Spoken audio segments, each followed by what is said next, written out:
नमस्कार मित्रों, fine astro channel में आपका स्वागत है। 26 जुलाई शुक्र का राशि परिवर्तन होगा। मिथुन राशि, मिथुन लगन के जातकों के ऊपर इसका प्रभाव कैसा रहेगा, जानते दोस्तों इस चर्चा से। जैसा कि आप देख रहे हैं, शुक्र मिथुन राशि में, आपकी राशि में गुरु के साथ गोचर करेंगे। गुरु पहले से ही विद्यमान है, तो दो बड़े शुभ प्लैनेट शुक्र और गुरु का आपकी राशि में आ जाना, आप धन्य हो जाते हैं। लाभकारी स्थितियां होंगी, धन की स्थिति बेहतर होगी, भौतिक सुख इत्यादि सब मिलेंगे। 26 जुलाई तक परंतु इंतजार करना पड़ेगा। उसके पश्चात ये शुक्र गुरु के साथ मिलकर क्या क्या लाभकारी स्थितियां बनाते हैं, कौन से एरिया से आपको लाभ होता है, इसके ऊपर हम विस्तार से बात करते हैं। शुक्र आपके त्रिकोण भाव के मालिक हैं, जिसे लक्ष्मी स्थान कहते हैं, पंचम भाव के मालिक हैं। हालांकि व्यय भाव के भी मालिक हैं, परंतु पराशर ऋषि के अनुसार जो ग्रह केंद्र त्रिकोण का मालिक होता है तो वह उसका फल पहले देता है, त्रिक भावों का फल बाद में देता है, या नगण्य फल देता है त्रिक भावों का। यहाँ पर शुक्र पंचमेश होकर लगन में बैठे हैं तो पंचम भाव का फल ज़्यादा देंगे और 12वें भाव का फल नाम मात्र होगा। या यूँ कहें, शुक्र यहाँ पर शुभ प्लैनेट के रूप में ही कार्य करते हैं मिथुन लगन राशि के लिए। गुरु की स्थिति कर्म भाव के मालिक होकर लगन में बैठना अच्छी कही जा सकती है इस लगन राशि के लिए। गुरु शुक्र का संबंध केंद्र त्रिकोण राजयोग बन जाता है। वैसे भी गुरु यहाँ पर बहुत बली हैं, क्योंकि यहाँ पर डायरेक्शनल स्ट्रेंथ होती है गुरु के पास।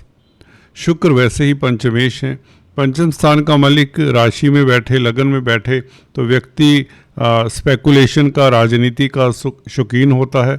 शुक्र वैसे ही आपको एक रंगीला मिजाज देते हैं।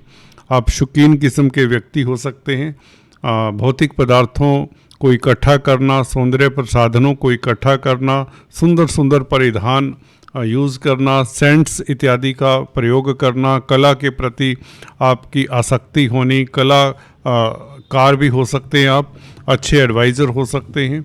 अगर गुरु भी आपकी कुंडली में ऐसी स्थिति में है, शुक्र गुरु का मेल आपकी कुंडली में हो, ये युति हो अगर किसी जातक की कुंडली में इसी तरह से, तो व्यक्ति धनवान भी होता है, सुंदर होता है, रूप लावण्य लिए होता है। शुक्र लगन में हो तो व्यक्ति आकर्षक व्यक्तित्व का होता है, उसकी आंखें बड़ी बड़ी होती हैं मोस्ट ऑफ द टाइम, अगर शुक्र के ऊपर कोई अशुभ प्रभाव नहीं है तो गुरु और शुक्र यहाँ पर, जो कि गुरु आपके कर्म भाव के मालिक हैं, सप्तमेश भी हैं, पंचमेश के साथ संबंध बनाएंगे तो यह लव लाइफ को चार चांद लगाता है। आपके दाम्पत्य जीवन में निखार आता है, पहले से बेहतर दाम्पत्य जीवन निश्चित तौर से हो जाएगा। और शुक्र और गुरु दोनों ही सप्तम भाव को देखते हैं, गुरु अपनी राशि को देखते हैं, सप्तम भाव गुरु का है। और यहाँ पर सप्तम भाव शुक्र का भी है कहीं ना कहीं, क्योंकि कालपुरुष की कुंडली में सप्तम भाव में तुला राशि आती है, शुक्र जिसके मालिक होते हैं, तो दोनों की दृष्टि सप्तम भाव को निश्चित तौर से बेहतर कर देगी। सप्तम भाव दाम्पत्य जीवन का है, तो आपकी मैरिज लाइफ बेहतर होती है, रोज़मर्रा की आमदन बढ़ती है। सप्तम भाव डेली इनकम का भी है, अगर आप व्यापारी हैं, खासकर कोई भी कारोबारी हैं, तो रोज़मर्रा की आमदन बढ़ेगी।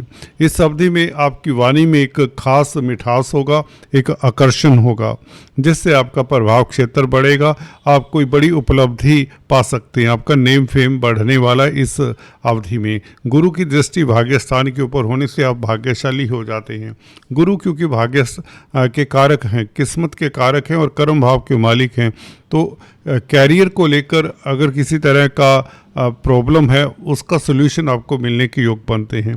कामकाज की स्थितियां बेहतर होंगी, अगर आप नौकरी करते हैं तो उसमें आपको प्रतिष्ठा मिलती है, नेम फेम मिलता है। आपने जो मेहनत की है अभी तक, उसका आपको मेहनताना पूर्ण रूप से मिल जाता है। और कहीं ना कहीं गुरु शुक्र का योग आपके धन की स्थिति भी बेहतर करता है। अगर आप टीचर हैं, गाइड है, काउंसलर, कंसल्टेंट हैं, सलाहकार हैं, तो आपको डेफिनेटली तरक्की मिलती है, उच्च पद आसीन होते हैं। शुक्र गुरु का ये संबंध निश्चित तौर से आपके लव लाइफ के लिए बेहतर है, स्पेकुलेशन के लिए बेहतर है। और राजनीति में अगर आप हिस्सा लेते हैं, राजनीति में कामकाज कर रहे हैं, पॉलिटिक्स में हैं, तो उसमें भी आपको सफलता मिलती है। शेयर बाजार से आपको खास लाभ होता है, लॉटरी इत्यादि लगने तक के योग बन जाते हैं। तो अगर आपका कार्यक्षेत्र स्टॉक मार्केट का है, लॉटरी इत्यादि का बिजनेस है, या म्यूचुअल फंड्स इत्यादि में स्पेकुलेशन का कामकाज करते हैं, तो ये शुक्र गुरु का योग आपके लिए बहुत बेहतर रहेगा। अगर आप गोल्ड के व्यापारी हैं या पीली धातुओं में, किसी तरह के पीले पदार्थों में जैसे कि केसर, टर्मरिक इत्यादि में डील करते हैं, सेल परचेज करते हैं, तो बहुत बेहतर समय रहेगा। टेक्सटाइल, सौंदर्य प्रसाधन, कॉस्मेटिक्स, डायमंड ज्वेलरी इत्यादि का कामकाज करते हैं, ग्लैमर की फील्ड में हैं, स्त्री वर्ग से संबंधित कोई भी कामकाज है। अगर आप किसी इंस्टीट्यूट में किसी तरह के गाइड हैं,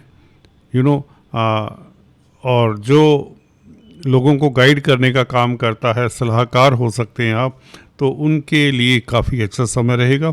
अदरवाइज़ भी जो भी मिथुन राशि, मिथुन लग्न के जातक है, कुछ भी करते हो, नौकरी में तरक्की के ज़्यादा योग हैं और बच्चों को लेकर खुशी के योग बनते हैं। संतान को लेकर कोई आपको बहुत बड़ा रिलीफ मिले, कोई सुखद समाचार मिले, यूँ यहाँ तक कहा जा सकता कि संतान आपका नाम रोशन करे। कुल मिलाकर ये बहुत उत्तम राजयोग है, जो धन की स्थिति बेहतर करता है, पारिवारिक स्थिति उत्तम करता है, और आपका बौद्धिक बल अच्छा होने से आप कामयाब होते हैं। रोज़गार की स्थितियां बेहतर होती हैं, व्यापार में आपको ज़्यादा धन मिलता है, रोज़मर्रा की आमदन बढ़ती है। भागीदारी में अगर कामकाज कर रहे हैं तो भी आपको सफलता मिलती है। विदेश यात्रा तक के योग बनाता है ये कॉम्बिनेशन, क्योंकि 12वें भाव का मालिक है शुक्र और गुरु के साथ युक्त होकर गुरु की दृष्टि नवम भाव के ऊपर है। नवम भाव लंबी यात्राओं का होता है, तो कहीं ना कहीं लंबी यात्रा के योग बन जाते हैं, और मल्टीनेशनल कंपनीज में जो कामकाज करते हैं या करना चाहते हैं, उनको सुअवसर मिलेंगे, बल्कि सुनहरे अवसर मिलने के योग बनते हैं। तो आपके लिए बहुत सुखद समय रहेगा, आपके तनाव दूर होंगे, आपकी प्रतिष्ठा बढ़ेगी, अवार्ड रिवार्ड तक मिलेंगे, आपको अच्छी जॉब मिलने के योग भी बन जाया करते हैं इस तरह की स्थिति में, क्योंकि 2 शुभ ग्रह आपकी राशि को प्रभावित कर रहे हैं, तो आप किस्मत वाले ही कहे जाएंगे। कहीं ना कहीं मैरिज लाइफ के ऊपर इसका बहुत सुखद प्रभाव पड़ने वाला है, और भागीदारी में कामकाज के लिए अति उत्तम समय है। दोस्तों, आज इतना ही, फिर से मिलेंगे, तब तक के लिए स्टे